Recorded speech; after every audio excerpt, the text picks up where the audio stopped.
Good evening, everyone. What I'm going to do now is to unboxing. Oh, nahulog yung stand ko. See? I just received my parcel. So, we'll open this parcel and I will show you guys what's inside the plastic. Ouch! My arm's still sore.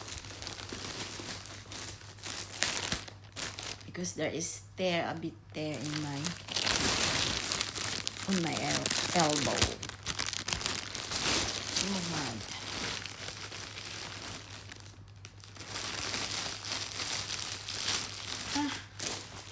Painful. My elbow, my arm. But even I get pain on my elbow and arm here all the way down. But I'm always working.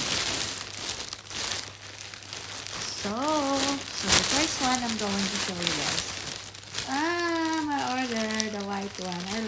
Because I had the black one and I really love it. So comfortable on my foot.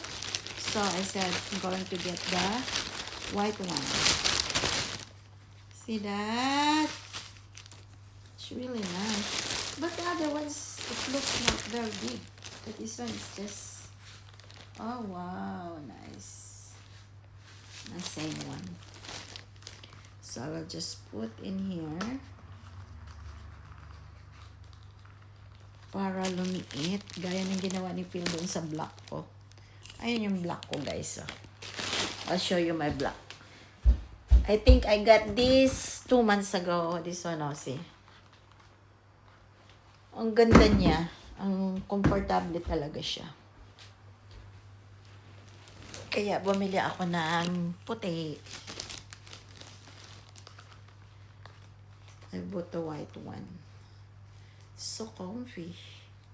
And it's reasonable price. From Temu.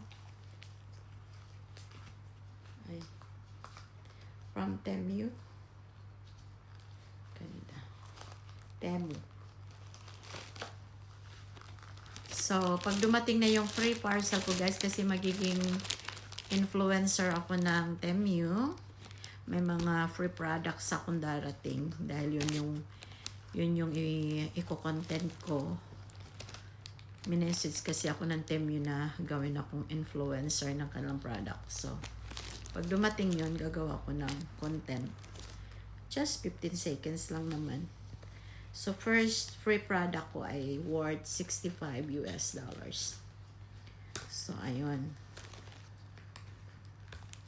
So, next nilang bigay sa akin pagkatapos nitong free product. Hindi pa ito yung free. In-order ko pa ito una bago sila nag-message sa akin na tinignan pala nila yung mga content ko.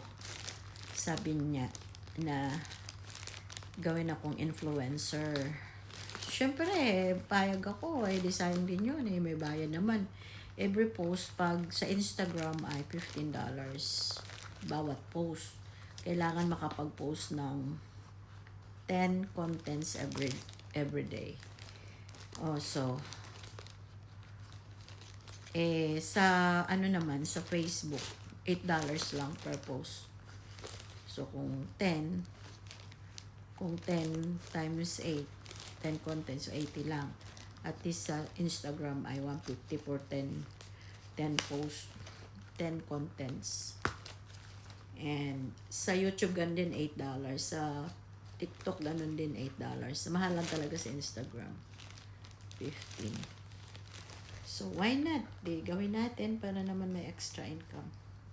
At least may libre. Yung libre na bigay nila, yun yung i-content ko. O, diba? Ang ganda-ganda. Super! The best. I like it. Ang galing. So, Temu ito, guys. So, kailangan magawa ko ng content na sa kanila.